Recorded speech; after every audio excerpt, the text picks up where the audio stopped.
Antik dünyanın en görkemli kentlerinden biri olan Efes'in mermer caddelerinde yürürken karşınıza çıkan her yapı size bir hikaye anlatır. Ancak bunların arasında öyle bir anıt var ki hem Roma İmparatorluğu'nun gücünü hem de Efes halkının kültürel kimliğini tek bir cephede buluşturuyor. Bugün yaklaşık 2000 yıl öncesine gidip Efes'in en dikkat çekici yapılarından biri olan Hadrian Tapınağı'nı inceleyeceğiz. Bu küçük ama son derece etkileyici yapı neden inşa edildi? Gerçekten İmparator Hadrian için mi yapıldı? Cephe mimarisi nasıldı ve bize Efes'in geçmişi hakkında neler anlatıyor? Şimdi gelin taşlara işlenmiş bu hikayeyi birlikte okuyalım. Efes Hadrianus Tapınağı'nın yapımı milattan sonra 117-118 yıllarını kapsıyor. Aslında bazı araştırmacılar bu tapınağın büyük ölçekli bir tapınak olmadığını, olsa olsa yerel düzeyde bir tapınak olabileceğini düşünüyor. Yapı, Efes kent planının en önemli unsuru olan Kuretler Caddesi'nde bulunuyor. Bu cadde iki adayı birbirine bağlamasının yanı sıra kültsel bir kimliği de olan bir cadde. Kuretler Caddesi insula sistemiyle uyumlu bir cadde değil.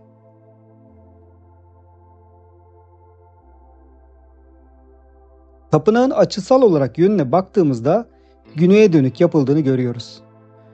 Tapınaklar genelde doğu yönlü olmasıyla bilinir ancak bu tapınak kişisel bir tapınak olduğu için bu kurala dikkat edilme zorunluluğu yok.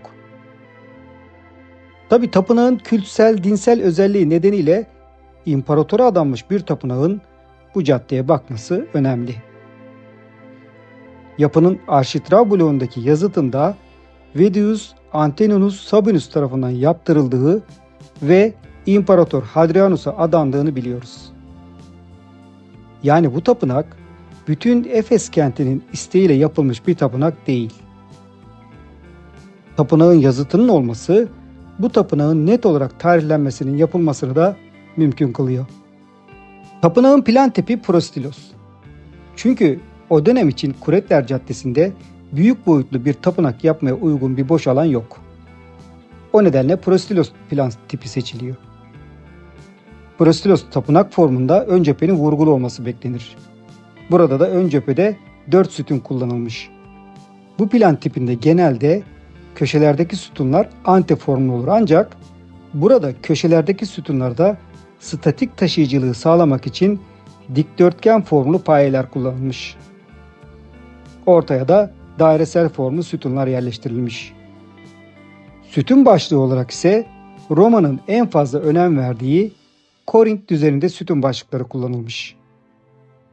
Başlıkların üzerine baktığımızda Anadolu mimarisinde çok kullanılmayan dairesel formda Suriye tipi alınlık bulunuyor. Bu tapınağın Hadrianus'un imparatorluk döneminin hemen başında inşa edilmiş olması ve Hadrianus'un daha önce Suriye valisi olması dikkate alındığında bu tapınağı yaptıran kişinin bilinçli olarak bu uygulamayı tercih etmiş olabileceği düşünülüyor. Suriye tipi alınlığın orta kısmında ise tike tasviri var. Tike genelde bolluk bereket simgesi ancak burada ölümden sonraki yaşamı simgeliyor.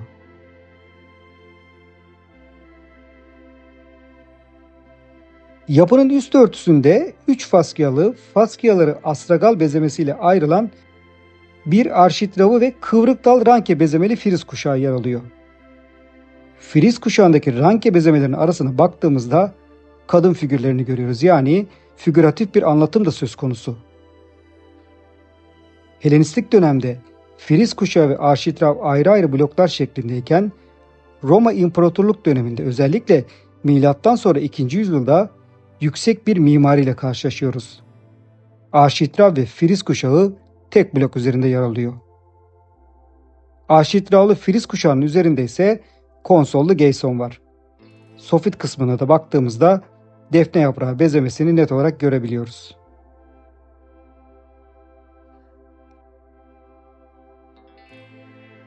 Tapınağın sellası tapınak yapılırken yaşanan yer problemi nedeniyle Varius hamamının içinde kalıyor.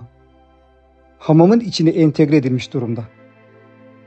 Hamamın bir kısmı kesiliyor ve oraya sella yerleştiriliyor. Sella biraz küçük. 7,5'a 5 metre çapında. Tabi sellanın duvarları antik dönemde mermer plakalarla kaplıydı. Sellanın üzeri beşik tonozla örülmüş.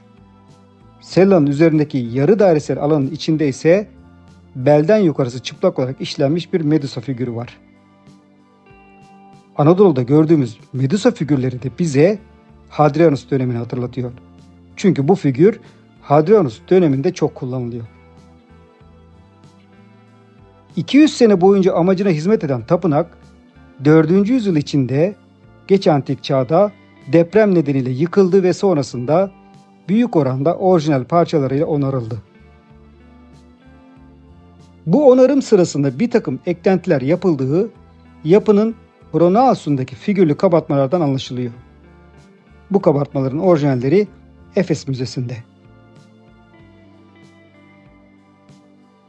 4. yüzyılda Hristiyanlığa rağmen bu figürlerin yapılabiliyor olmasından kentin tamamının henüz Hristiyanlığa geçmediğini, pagan inanışına devam edenlerin de olduğunu anlayabiliyoruz.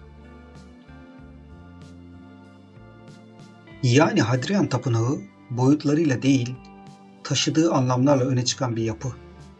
Roma İmparatorluğu'nun siyasi gücü, Efes'in yerel gelenekleri, mitolojik anlatılar ve sanatın incelikleri bu küçük tapınakta bir araya gelmiş.